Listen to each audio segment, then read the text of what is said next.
Nanded bulletin में आपका स्वागत है। मध्य पूर्व में जारी अमेरिका इजराइल बनाम ईरान युद्ध का असर अब सीधे महाराष्ट्र के किसानों पर पड़ने लगा है। युद्ध को अभी 5 दिन भी पूरे नहीं हुए हैं, लेकिन इसके आर्थिक झटके साफ दिखाई देने लगे हैं।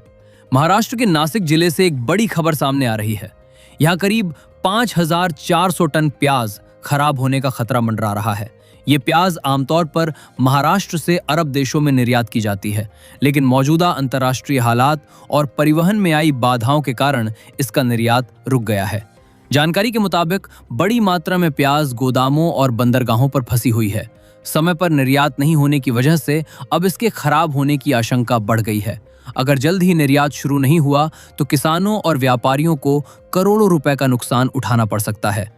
खाड़ी देशों को होने वाली भारतीय कृषि उत्पादों की निर्यात लागत बढ़ गई है, जिसका सीधा नुकसान किसानों को उठाना पड़ रहा है।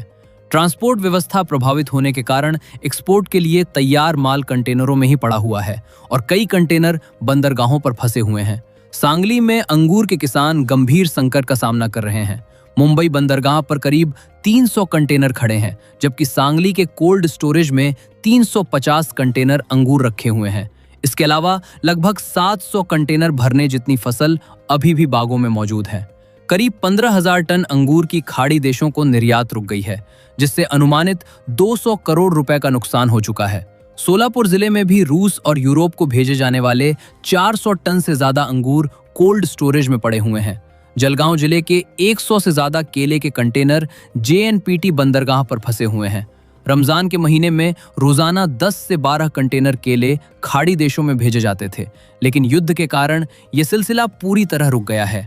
इसी तरह लगभग 16,000 टन प्याज करीब 150 कंटेनरों में बंदरगाहों पर अटका हुआ है, जिसकी कीमत 40 से 50 करोड़ रुपए बताई जा रही है। बासमती चावल के निर्यात को भी बड़ा झटका लगा है। करीब 4 लाख मीट्रिक टन बासमती चावल भारतीय बंदरगाहों पर अटका हुआ है। भारत दुनिया का सबसे बड़ा बासमती चावल निर्यातक देश है, जो बड़ी मात्रा में मध्य पूर्व के देशों को सप्लाई करता है, लेकिन युद्ध की वजह से ईरान के साथ व्यापार लगभग बंद हो गया है। इसके अलावा चाय और अन्य फलों के निर्यात पर भी नकारात्मक असर पड़ने की आशंका बढ़ गई है। 3 मार्च से ट्रांसपोर्टरों ने इमरजेंसी सरचार्ज लागू कर दिया है, जिससे लागत और बढ़ गई है। इस तरह पहले से ही मौसम की मार और कर्ज के बोझ तले दबे किसान अब इस अंतर्राष्ट्रीय युद्ध की वजह से और ज्यादा मुश्किल में आ गए हैं। ये स्थिति सरकार और निर्यातकों दोनों के लिए एक बड़ी चुनौती बनती जा रही है। ये थी आज की खबर।